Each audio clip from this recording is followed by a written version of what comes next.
बिस्मिल्लाहिर्रहमानिर्रहीम। अस्सलाम वालेकुम दोस्तों, मैं हूं शाहिद नईम। गिट और गिटहब की एक नई वीडियो के साथ हाजिर खिदमत हैं।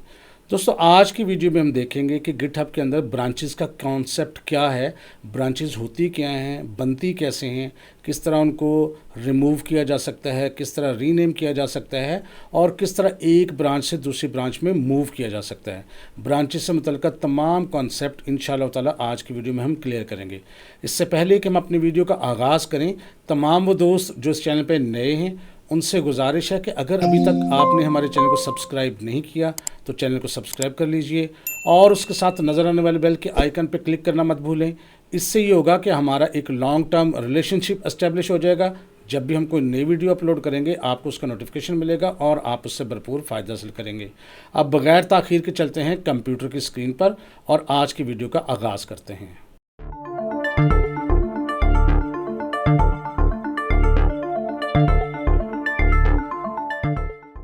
दोस्तों, आज की वीडियो में हम देखेंगे कि गिटहब के अंदर ब्रांचेस क्या होती हैं। ब्रांचेस का कॉन्सेप्ट बहुत ही इंपॉर्टेंट है और ब्रांचेस के कॉन्सेप्ट को बिल्कुल ज़ीरो से एडवांस लेवल तक हम समझने की कोशिश करेंगे आज की वीडियो में। तो सबसे पहले हमें देखना यह है कि ब्रांचेस का काम क्या होता है और किस तरह काम करता है। फ़र्ज़ करते हैं पहले आप अपने वर्क फ्लो को देखें, जैसे हमें करना चाहिए। सबसे पहले हमें एक क्रिएट करनी चाहिए रेपोजिटरी या रेपो गिटहब के अंदर। उसके बाद हम क्या करते हैं, ज़ाहिर है हमने अपने VS कोड एडिटर के अंदर जो है उसको लेके आना है। तो उसके लिए सबसे पहले गिट को हम कॉन्फ़िगरेशन कर लेंगे उसकी, यानी उसका यूज़र नेम और ईमेल सेट करेंगे। फिर हम VS कोड एडिटर के अंदर या कहीं भी आप चाहें तो क्लोन कर लेंगे अपनी रेपोजिटरी को, यानी उसको कॉपी कर लेंगे। उसके बाद उसके अंदर जो भी तब्दीलियाँ करना चाहते हैं, नई फाइल्स क्रिएट करना चाहते हैं, जो भी कोडिंग लिखना चाहते हैं वो लिखेंगे। और आपको पता है जब भी हमने कोई तब्दीली करनी होती है तो सबसे पहले उसके अंदर चेंजेस को ऐड करना होता है। चेंजेस को ऐड करने के बाद हमने उसको कमिट करना होता है। और जब सारा कुछ हम मुकम्मल कर लेंगे तो इस पूरी की पूरी रेपोजिटरी को जो हम तब्दील कर चुके हैं हम दोबारा से पुश कर देंगे अपने प्रोजेक्ट को, यानी गिटहब पर। इससे ये होगा कि गिटहब पर और हमारे कंप्यूटर में सेम प्रोजेक्ट हो जाएगा और हम किसी वक्त भी उसमें मज़ीद तब्दीलियाँ करना चाहें तो कर सकते हैं। ये हमारा होता है वर्क फ्लो बेसिकली। अब यहाँ पर मैं आपको कॉन्सेप्ट क्लियर करना चाहता हूँ ब्रांचेस का। पहले आप ये समझ लें कि गिट की जो ब्रांचेस हैं वो क्यों इस्तेमाल होती हैं और क्या होती हैं। अब इसको अज्यूम कर लें कि जैसे हमने एक प्रोजेक्ट बनाया है गिटहब के ऊपर और उसकी जो मेन ब्रांच होती है, यानी जो मेन प्रोजेक्ट होता है उसकी मेन ब्रांच कहलाती है। अब उस मेन ब्रांच पे हम कोई तब्दीली करते हैं, उसके बाद उसको कमिट करते हैं, फिर कोई तब्दीली करते हैं, फिर कमिट करते हैं। जितनी मर्ज़ी तब्दीलियाँ कर लें, जितनी मर्ज़ी दफ़ा कमिट कर लें, ये आपकी अपनी मर्ज़ी होती है। बाज़ औक़ात होता है कि प्रोजेक्ट लंबा होता है, ये बड़ी ऑर्गेनाइजेशंस के अंदर ये होता है कि मुख्तलिफ़ लोग प्रोजेक्ट के मुख्तलिफ़ पोर्शंस, मुख्तलिफ़ फ़ीचर्स को सरअंजाम देते हैं, काम करते हैं उन पे। तो फिर क्या करते हैं, आप अपनी जो मेन एक हमारी ब्रांच होती है उसकी एक कॉपी क्रिएट कर लेते हैं ताकि दूसरा बंदा उस पर काम कर सके। तो प्रोजेक्ट की जो कॉपी आपने की है वो उसको हम कह देंगे ये ब्रांच है। बिल्कुल इस तरह जैसे एक दरख्त होता है उसमें से एक शाख निकलती है, तो उसी तरह जब इसमें से कॉपी करके हम अलग से एक चीज़ बना लेते हैं, एक अलग से रेपोजिटरी की कॉपी बना लेते हैं, तो हम कहते हैं ये हमारी ब्रांच है। लेकिन उस ब्रांच में जिस बंदे ने काम करना है वो करता रहेगा। आप उसका इंतज़ार नहीं करते कि वो काम करे तो फिर आप काम करें, तो आप अपना काम जारी रखते हैं। फ़र्ज़ करते हैं आप तीसरा कमिट करते हैं, जैसे आप उसका इंतज़ार नहीं करेंगे बिल्कुल उसी तरह वो ब्रांच वाला भी आपका इंतज़ार नहीं करेगा। वो अपने हिसाब से उसमें कमिट करता रहेगा, कमिट 1, कमिट 2, कमिट 3।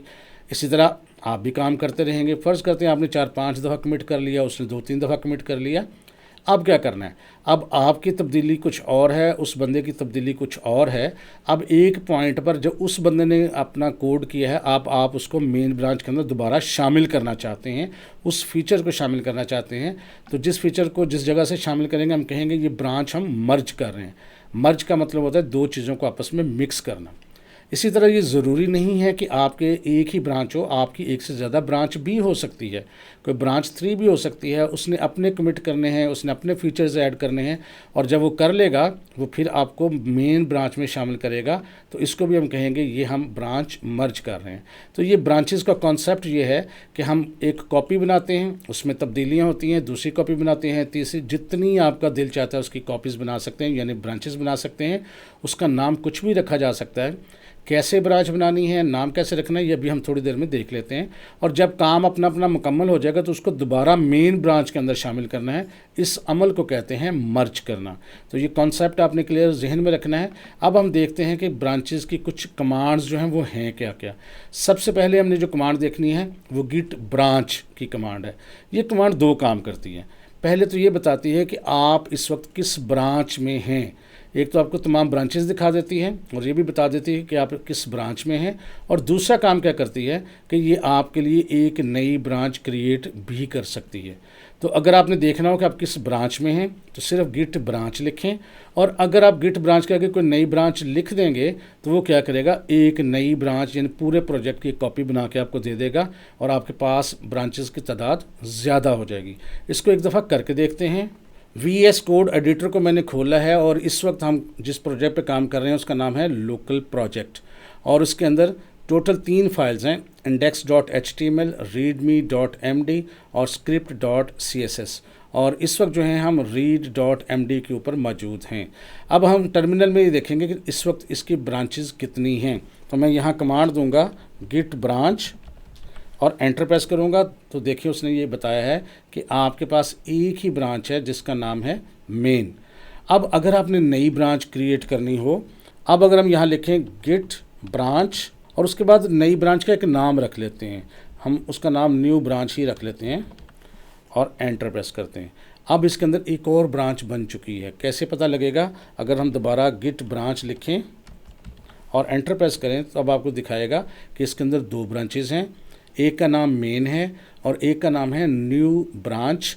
और इस वक्त हम कहाँ पे हैं, जो कलर ग्रीन नज़र आएगा इसका मतलब है हम उस ब्रांच पर मौजूद हैं। स्क्रीन को एक दफ़ा मैं क्लियर कर देता हूँ। अब हम नेक्स्ट कमांड देखेंगे। नेक्स्ट कमांड है गिट ब्रांच -m। ये क्या करती है, रीनेम अ ब्रांच। ये किसी भी एक ब्रांच को रीनेम कर सकते हैं।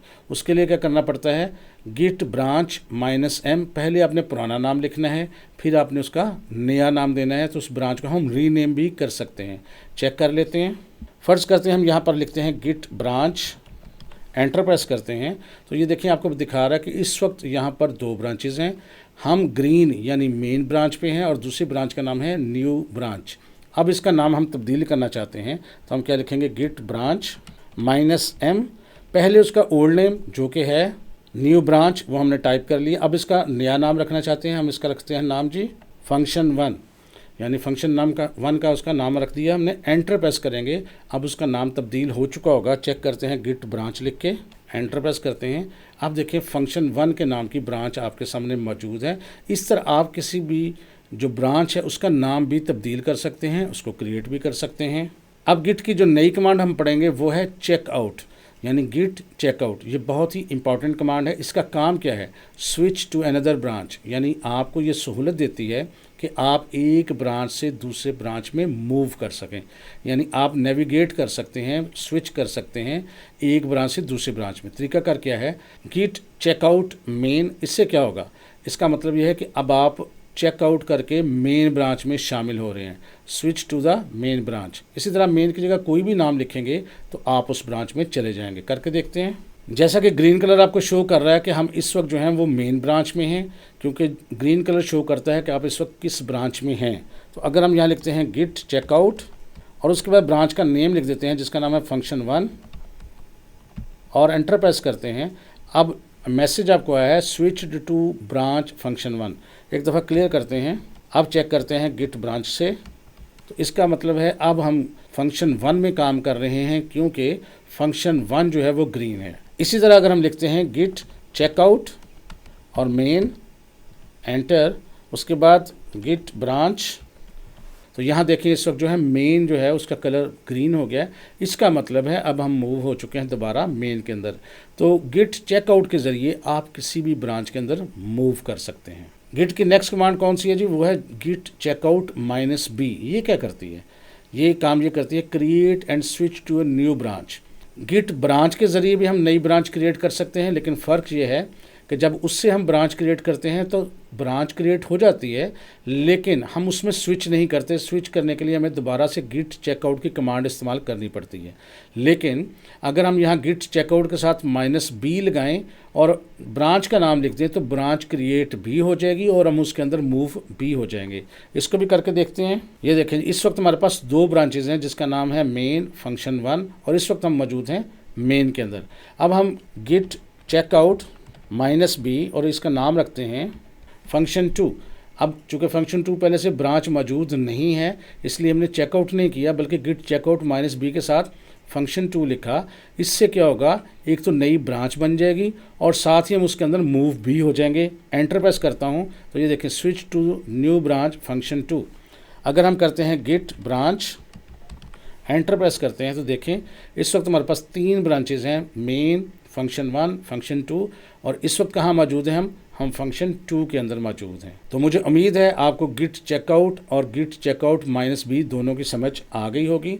नेक्स्ट देखते हैं कि कौन सी हमारे पास कमांड है। नेक्स्ट है जी गिट ब्रांच -d। ये क्या करती है, ये डिलीट कर देती है किसी भी ब्रांच को जो ऑलरेडी मर्ज कैसे करनी है ये भी हम आगे देखते हैं। मर्ज से मुराद जो आपने तब्दीलियाँ की वो अगर तब्दीलियाँ हो चुकी होंगी तो ये इसको डिलीट कर देगी।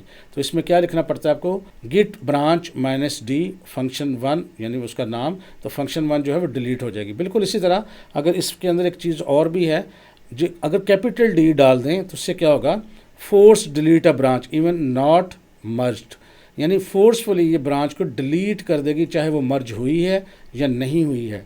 लिहाजा सेव ये होता है कि आप -d जो है वो यूज़ करें। बहरहाल अगर आपको परमानेंट डिलीट करनी ही करनी है, चाहे वो मर्ज हुई है या नहीं हुई है, तो आप कैपिटल D के साथ उसका इस्तेमाल कर सकते हैं। इसको करके देखते हैं। तो यहाँ पर देखें जी, इस वक्त टोटल 3 ब्रांचेज हैं, फंक्शन 1, फंक्शन 2 और मेन, और इस वक्त हम कहाँ मौजूद हैं, फंक्शन 2 के पास। तो अब अगर हम फंक्शन 2 को डिलीट करने की कोशिश करेंगे तो ये डिलीट नहीं होगी, और ना इस तरह ये करते हैं। बिल्कुल ऐसी मिसाल समझ लें कि जैसे हम एक ट्री पर उसकी एक शाख पर बैठे होंगे, तो जिस शाख पर बैठेंगे उसको नहीं काटेंगे। तो हम क्या करेंगे, अगर इसको हम डिलीट करने की कोशिश करेंगे तो एरर आएगा, ये डिलीट नहीं होगी। पहले हमें किसी दूसरी ब्रांच के अंदर मूव करना होगा और फिर हम इसको डिलीट कर सकेंगे। पहले इसको डिलीट करने की कोशिश करते हैं। हम लिखते हैं गिट ब्रांच -d और आगे ब्रांच का नाम फंक्शन 2 लिख दिया मैंने। एंटर प्रेस करके देखते हैं कि क्या ये डिलीट होती है। देखिए उसने लिखा है can not delete branch function 2 used by work tree eight, ये यानी ये यूज़ की हुई है, इसको आप डिलीट नहीं कर सकते। अगर हम यहाँ लिखते हैं गिट चेकआउट मेन और एंटर प्रेस करते हैं, इसका मतलब है अब हम मेन ब्रांच में आ चुके हैं। क्लियर करके देख भी लेते हैं एक दफ़ा, गिट ब्रांच। अब देखिए हम मेन ब्रांच पे हैं। अब अगर हम डिलीट करने की कोशिश करें, हम लिखेंगे गिट ब्रांच -d फंक्शन 2 जो कि ब्रांच का नाम है। एंटर प्रेस करेंगे, उसने कहा है डिलीटेड ब्रांच फंक्शन 2। अब अगर हम इसको देखते हैं तो यहाँ देखें अब 2 ब्रांचेज ही रह गई हैं। लिहाजा गिट ब्रांच -d करके आप किसी भी ब्रांच को डिलीट कर सकते हैं। तो मुझे उम्मीद है गिट ब्रांच -d की भी आपको समझ आ गई होगी। नेक्स्ट हम देखते हैं कि क्या है। गिट ब्रांच के अंदर एक कमांड है गिट डिफ। ये क्या करती है, ये आपकी 2 फाइल्स, 2 ब्रांचेस या 2 कमिट्स के अंदर डिफरेंस आपको मालूम करके देती है। किस तरह यूज़ करना है इसको पहले देख लेते हैं। अभी तक हमारे पास 2 ब्रांचेस हैं जिसमें फंक्शन 1 और मेन है, और दोनों में सेम डाटा है, कोई फ़र्क नहीं है। अब अगर हम क्लियर करके एक में फ़र्क डालते हैं फिर देखते हैं। पहले मैं इसको क्लियर करता हूँ और यहाँ मैं लिखता हूँ गिट डिफ फंक्शन 1 और एंटर प्रेस करता हूँ, तो इसने कुछ नहीं दिखाया। तो दोस्तों इस वक्त हम देखते हैं कि सबसे पहले हम किस ब्रांच में हैं। तो यहाँ मैं लिखता हूँ गिट ब्रांच, ये देखिए मेन में है। फ़र्ज़ करते हैं हम मूव करते हैं फंक्शन 1 के अंदर, तो मैं यहाँ लिखूँगा गिट चेकआउट और फंक्शन 1 एंटर। अब हम चले गए हैं फंक्शन 1 के अंदर। अब हम फंक्शन 1 की किसी फाइल के अंदर को तब्दीली करते हैं। फ़र्ज़ करें HTML के अंदर हम कुछ तब्दील कर देते हैं। मैं एक और टैग इस्तेमाल करता हूँ H2 का, this is my second heading. और अगर आप चाहें तो इसके अंदर कुछ और भी ऐड कर दें, मैं पैराग्राफ भी एक ऐड कर देता हूँ, ये जी। अब मैंने इसको कर लिया तब्दील Ctrl+S से। अब अगर हम यहाँ पर एक दफ़ा क्लियर करते हैं, अब अगर मैं यहाँ लिखता हूँ गिट स्टेटस, तो उसने ये देखें मॉडिफाइड का आपको सामने मैसेज दिया है, यानी फाइल में कुछ तब्दीली हुई है। अब अगर हम यहाँ कहते हैं गिट ऐड डॉट ये ऐड हो गया। उसके बाद गिट कमिट -m और एक मैसेज दे देते हैं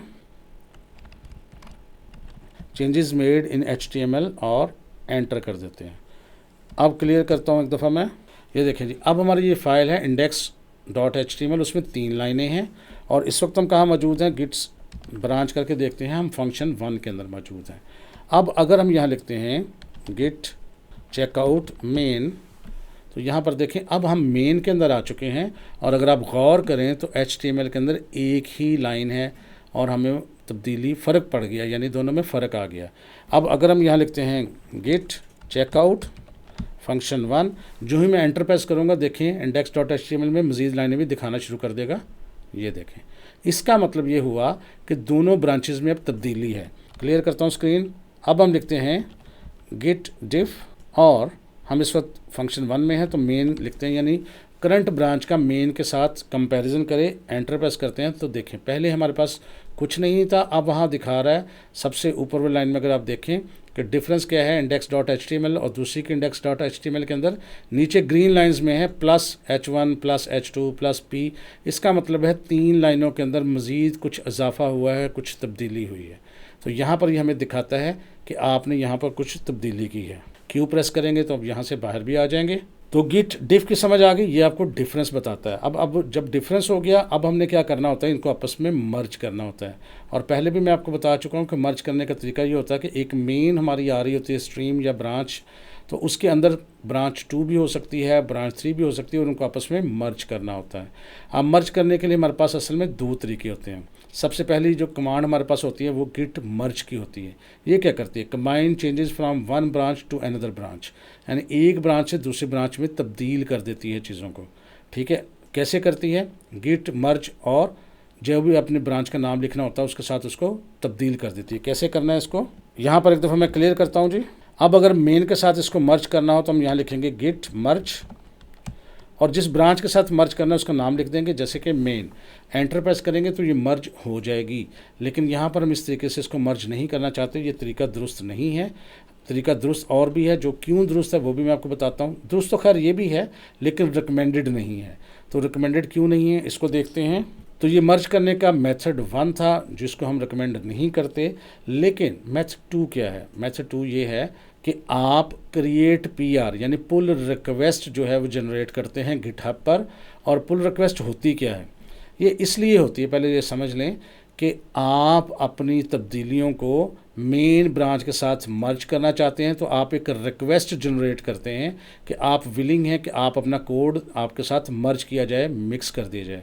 लेकिन इस तरह तो कोई भी कुछ भी करके तो मिक्स कर देगा, लेकिन एक मेन प्रोग्रामर होता है जो हेड होता है, जो प्रोजेक्ट को मैनेज करता है, या सीनियर प्रोग्रामर होता है, वो क्या करता है, वो आपकी जो रिक्वेस्ट रिसीव होती है पहले उसको देखता है कि क्या आपने जो तब्दीली की है वो दुरुस्त है, उसमें कोई गलती तो नहीं है, क्या जो तब्दीली मेन में हुई है आपने उसी को तब्दील तो नहीं कर दिया, या जो फंक्शनैलिटी बनाई है वो ठीक है। अगर वो समझे ठीक है तो वो उसको अप्रूव कर देगा और वो चेंज हो जाएगा। अदरवाइज़ आपको मैसेज करके रिटर्न भी कर सकता है कि भाई इसमें ये तब्दीली करें, ये आपकी फंक्शनैलिटी ठीक नहीं है, इसमें कोई एरर है, उसमें जो भी तब्दीली करवानी हो आपको मैसेज करके रिटर्न भी कर सकता है, और अगर ठीक होगा तो वो मर्ज भी कर सकता है।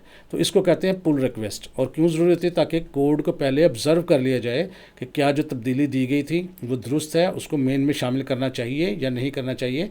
तो ये तरीकाकार होता है। तो अ पुल रिक्वेस्ट, इसको PR भी कहते हैं। A pull request is a way to ask for permission to add your code और समवन एल्स प्रोजेक्ट, यानी अपना कोड या आप किसी और का जो प्रोजेक्ट है, even your own projects main branch, कि आप उसको अपने ही प्रोजेक्ट की मेन ब्रांच में शामिल करना चाहते हैं ताकि कन्फर्मेशन हो जाए, तो फिर ये आप कर सकते हैं। अब इसको कैसे करेंगे देख लेते हैं। पहले क्या करते हैं, हम इस ब्रांच का कोड जो है गिटहब पर अपलोड करते हैं। तो क्या कर लिखेंगे, गिट पुश ओरिजिन। पहले हम लिखते थे मेन, तो क्या होता था, मेन के अंदर ये कॉपी हो जाता था। लेकिन अब हमारे पास एक और ब्रांच है, उसका नाम है फंक्शन 1, तो हम लिखेंगे यहाँ फंक्शन 1 और ओरिजिन के बाद ब्रांच का नेम दे देंगे और एंटर प्रेस करेंगे लेकिन एंटर प्रेस करने से पहले मैं आपको यहाँ पर पहले गिटहब का अकाउंट भी दिखाना चाहता हूँ। यहाँ पर मैंने गिटहब के अकाउंट के अंदर लोकल रेपोजिटरी जो है वो खोली हुई है और यहाँ पर देखें, अगर आप लेफ़्ट साइड पे तो एक लिखा हुआ मेन, यानी ये मेन ब्रांच है और इस पर अगर हम क्लिक करें तो इसके अंदर सिर्फ एक ही ब्रांच है जो डिफ़ॉल्ट ब्रांच है। जब हम उसको पुश कर देंगे कोड को तो यहाँ देखेंगे हम क्या तब्दीली होती है। अब हम पुश करते हैं तो ये देखें जी, अभी हमने एंटर प्रेस नहीं किया था। अब हम आपको यहाँ पर पुश करके दिखाते हैं। यहाँ एरर आया क्योंकि हमने पुश के स्पेलिंग सही नहीं लिखे थे, तो अब इसको दोबारा लिखते हैं, क्लियर करते हैं। एरर आ जाना कोई बड़ी बात नहीं है, आपके पास भी आ सकता है, तो इसको देखना होता है कि गलती आपने की क्या है। तो ये देखें, अब मैंने इसके स्पेलिंग दुरुस्त लिखे हैं, git push origin function 1। Enter press करेंगे, ये देखें थोड़ी देर बाद यहाँ पर तब्दीलियाँ जो हैं वो कॉपी हो गई हैं और हमारे पास यहाँ पर मैसेज भी आ गया। अब हम चेक करते हैं कि क्या तब्दीलियाँ वहाँ पर हुई हैं, देखते हैं। अब रिफ़्रेश किया तो दो चीज़ें इसमें होंगी। एक तो पहले यहाँ पर देखें function 1 had recent pushes 25 seconds ago, और यहाँ आपको ऑप्शन आएगा कंपेयर एंड पुल रिक्वेस्ट। यहाँ PR जो है यानी पुल रिक्वेस्ट जो है जनरेट होती है। अब अगर आप मेन के ऊपर क्लिक करते हैं तो यहाँ पर अब फंक्शन 1 के नाम से भी एक ब्रांच आ चुकी है, पहले एक ही थी, अब फंक्शन 1 के तौर पर भी आ चुकी है। अब अगर हम फंक्शन 1 के अंदर देखते हैं तो इसके अंदर अगर हम इंडेक्स फाइल पे क्लिक करते हैं, index.html पे, यहाँ देखें 3 लाइनें आ रही हैं, ठीक है। अगर हम यहाँ पर कोड पे क्लिक करते हैं, दोबारा वापस जाएंगे और यहाँ पर इस वक्त हम मेन पे क्लिक करते हैं और इसकी यहाँ पर index.html पे क्लिक करते हैं तो यहाँ पर देखें एक ही फाइल मौजूद है। तो अब हमने करना क्या होता है, हमने करना ये होता है कि पुल रिक्वेस्ट जो है वो जनरेट करनी होती है। उसके लिए क्या तरीकाकार है कि आप यहाँ पर ये जो आया हुआ है आपको मैसेज, उसके अंदर आपने यहाँ पर कंपेयर एंड पुल रिक्वेस्ट पे बटन पे क्लिक करना होता है और यहाँ पर आप सबसे पहले आपको मैसेज देना है कि आपने तब्दीली क्या की है। यहाँ पर ऑटोमेटिकली मैसेज भी दे रहा है कि चेंजेस मेड इन HTML, तो अगर आप चेंज करना चाहें तो उसको चेंज कर लें। अगर यहाँ डिस्क्रिप्शन में कुछ मज़ीद लिखना चाहें तो लिख लें। उसके बाद यहाँ क्रिएट पुल रिक्वेस्ट का एक बटन है, आपने इस पर एक दफ़ा क्लिक कर देना है। तो चूँकि यहाँ पर हम मेन प्रोग्रामर भी हम हैं और तब्दीली भी हम भी कर रहे हैं, तो हमें ही वो वापस यहाँ पर ये देखें आपको मैसेज आएगा। लेकिन इसके साथ साथ ये भी आपको खुद ब खुद ही देखेगा कि जो तब्दीली है क्या वो ऑटोमेटिकली मर्ज हो सकती है। तो इसके लिए थोड़ा सा वेट करना पड़ेगा क्योंकि ये कंपेयर कर रहा है चीज़ों को। तो यहाँ पर देखें थोड़ी देर बाद आपके पास एक मैसेज आया, no conflicts with base branch, यानी मेन ब्रांच के साथ इसका कोई कन्फ्लिक्ट नहीं है, तो आप इसको मर्ज कर सकते हैं। अच्छा, अब कन्फ्लिक्ट से क्या मुराद होता है, इससे मुराद ये है कि फ़र्ज़ करते हैं कोई ऐसी फ़ाइल है, उसकी लाइन नंबर 3 पे मिसाल के तौर पे मैंने कोई स्टेटमेंट दी है, तो जो दूसरा बंदा है उसने दूसरी ब्रांच के अंदर नया फंक्शन ऐड करने के बजाय लाइन नंबर 3 को ही तब्दील कर दिया और कुछ और लिख दिया, तो फिर ये उसे समझ नहीं आएगी कि फ़लाँ फ़ाइल की लाइन नंबर 3 में इसमें कुछ लिखा है, उसमें कुछ लिखा है, तो करना क्या है।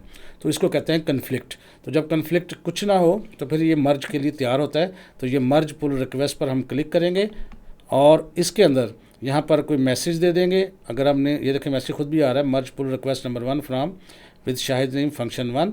अगर आपको देना चाहें तो दे भी सकते हैं। हाँ, अगर इसमें कुछ कमेंट करना चाहें तो कमेंट भी कर सकते हैं, यानी कमेंट करके बता भी सकते हैं। तो यहाँ पर वो आपसे कमेंट पूछेगा जो आपने चेंजेस करनी है और कंफर्म कर देंगे तो ये आपस में चेंजेस हो जाएंगी, यानी दोनों जो मेन ब्रांच है और फंक्शन 1 ब्रांच है वो सेम हो जाएंगी।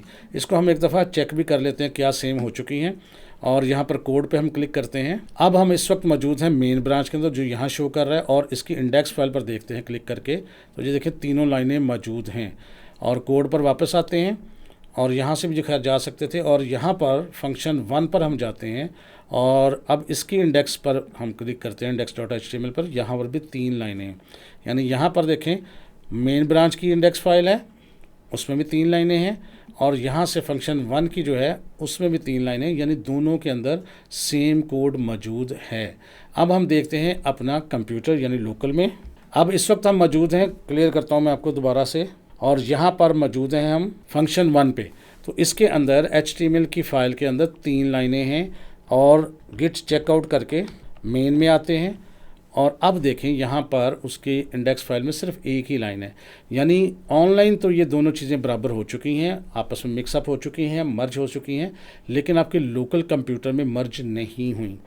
लिहाजा अगर आपको ऑनलाइन जो प्रोजेक्ट होता है आपका, उसको डाउनलोड करके अपने लोकल कंप्यूटर में लेके आना हो ताकि वो भी इसके मुताबिक एडजस्ट कर ले, तो फिर पुल कमांड इस्तेमाल करते हैं हम। इस्तेमाल कैसे करनी है वो हम देखते हैं, लेकिन इससे पहले छोटा सा कॉन्सेप्ट दोबारा से क्लियर कर लेते हैं ताकि कन्फ्यूजन ना हो। तो मर्ज करने का मेथड जो है यानी PR के ज़रिए वो आप देख चुके हैं। अब इसमें दोबारा मैं आपको थोड़ा सा समझाना चाहता हूँ कि मेन प्रोजेक्ट होता है, आप उसमें कोई ना कोई काम करते हैं, फिर आपको एक ब्रांच बनाने की ज़रूरत पेश आती है। वो ब्रांच वाला बंदा अपना कोई काम करता है, जब वो चेंजेस कर ले तो फिर वो आपको रिक्वेस्ट करता है कि ब्रांच 1 का काम जो है मेन ब्रांच में मिक्स कर दे। इस रिक्वेस्ट को कहते हैं पुल रिक्वेस्ट फॉर मर्ज। अब वो रिक्वेस्ट रिव्यू होती है, अगर उनको लगे कि ये कोड ठीक है तो और वो उसको अप्रूव कर देते हैं और ये मर्ज हो जाता है। बिल्कुल इसी तरह अगर आपके पास ब्रांच 1 हो, ब्रांच 2 हो, उसके अंदर चेंजेस हो, वो भी आपको रिक्वेस्ट करेंगे, तो इसी तरह उसकी भी अप्रूव हो जाएगी अगर वो दुरुस्त होगा तो ये कॉन्सेप्ट है PR का यानी पुल रिक्वेस्ट का। लेकिन जब हम ये तो ऑटोमेटिकली ऑनलाइन हमने कर लिया, लेकिन अगर हमें लोकल कंप्यूटर में भी वो डाउनलोड करना हो प्रोजेक्ट, तो हमारे पास गिट पुल जो है वो एक कमांड होती है। ये क्या करती है, git pull is a git command use to download the latest changes from a remote repository यानी GitHub and add them to your local project. यानी जो आपकी लेटेस्ट चीज़ें तब्दील हुई हैं वो आपकी चेंज होकर डाउनलोड होकर आपके लोकल कंप्यूटर में भी आ जाएंगी। और उसके लिए क्या करना पड़ेगा, गिट पुल ओरिजिन में जिस तरह गिट पुश करते थे, पुश से क्या होता है कि आपकी फाइल्स लोकल कंप्यूटर से रिमोट कंप्यूटर पर जाती हैं, और गिट पुल से क्या होता है कि आपके रिमोट कंप्यूटर से फाइलें आपके लोकल कंप्यूटर में आती हैं। तो अब हम देखते हैं कि क्या गिट पुल करने से हमारा लोकल जो है वो भी अपडेट हो जाता है। तो देखें जी, इस वक्त हम मेन ब्रांच में हैं, क्लियर करके देख भी लेते हैं गिट ब्रांच, और इसकी निशानी ये भी है कि इस वक्त HTML में हमें सिर्फ एक लाइन ही नज़र आ रही है। अब अगर यहाँ लिखें गिट पुल ओरिजिन मेन और उसके बाद एंटर प्रेस करेंगे तो ये देखिए थोड़ी तब्दीली होगी। उसके बाद फ़ौरन देखें हमारी index.html के अंदर भी 3 लाइंस खुद ब खुद अपडेट हो गई हैं। अब हमारा जो लोकल कंप्यूटर है और ऑनलाइन जो हमारी रेपोजिटरी है, उनके तमाम की तमाम चीज़ें सेम हो चुकी हैं और अपडेट हो चुकी हैं। तो दोस्तों ये था ब्रांचेस का कॉन्सेप्ट कि किस तरह ब्रांचेस बनाई जा सकती हैं, रीनेम की जा सकती हैं, डिलीट की जा सकती हैं, और उनका जो डाटा है वो अपलोड किया जा सकता है। गिट पुल के ज़रिए अपने लोकल कंप्यूटर में भी अपडेट कर सकते हैं। तो मैं उम्मीद करता हूँ ये आज की वीडियो आपके लिए हेल्पफुल रही होगी और कुछ ना कुछ आपने इसमें से नया ज़रूर सीखा होगा। वीडियो अच्छी लगी है तो इसको लाइक कीजिए और शेयर कीजिए। इंशाअल्लाह ताला दोबारा मुलाकात होगी कुछ नई चीज़ों के साथ। तब तक के लिए इजाज़त दीजिए। अल्लाह हाफ़िज़।